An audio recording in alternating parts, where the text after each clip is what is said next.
అయిపోయిందా?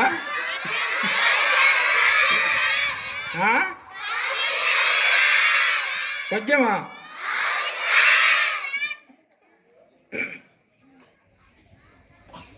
మీరు సత్యహరిశ్చంద్రుడి గురించి తెలుసుకొని ఉంటారు. సత్యహరిశ్చంద్రుడు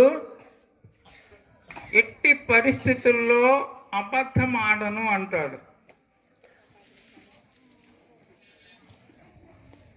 ఇంద్రసభలో విశ్వామిత్రుడికి వశిష్ఠుడికి ఇద్దరికి కూడా వాదన జరుగుతుంది. ఈ ప్రపంచంలో అబద్ధం ఆడని వాడు ఎవరైనా ఉన్నారా అని.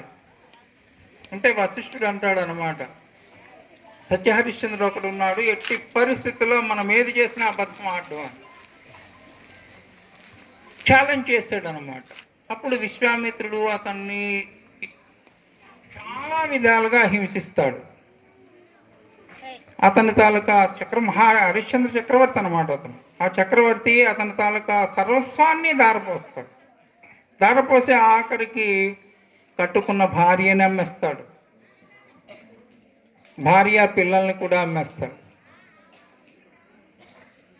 ఏ పరిస్థితుల్లో కూడా అబద్ధం ఆడకుండా ఉంటాడు.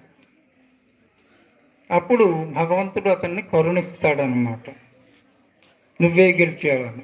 ఆ సందర్భంలో అతని తాలూకా ధర్మపత్నిని వారణాసిలో అమ్మేటప్పుడు ఆవిడ తాలూకా గుణగణాలు వర్ణిస్తాడు సత్యహరిశ్చంద్రుడు.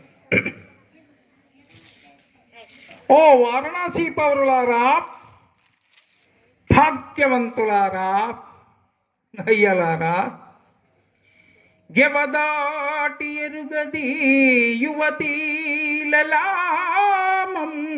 పతి మాట, రతనాల పైడి మూట పతి మాట,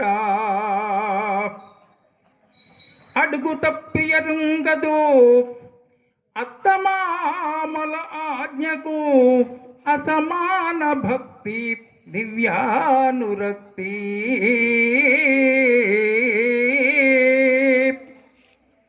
అణుమాత్రమైన వంకను మాట ఎరుంగదు, ఈ కలుష విహీన నవ్వులకునైనా వంకను మాట ఎరుంగదు,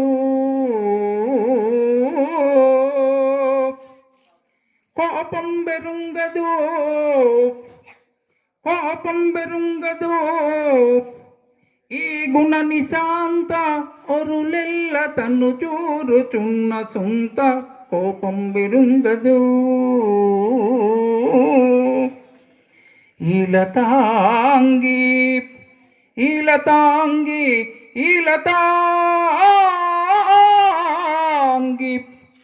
సమస్త భూపాల మకుట భవ్యమణికాంతిత సవలిత పాదుడైన సార్వభౌమునే సార్వభౌమునే శ్రీ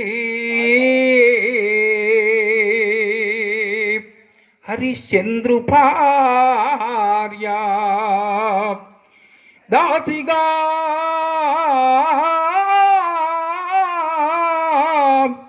దాసిగా ఈమెను కొనరయ్యా. ఓ ధన్యులారా.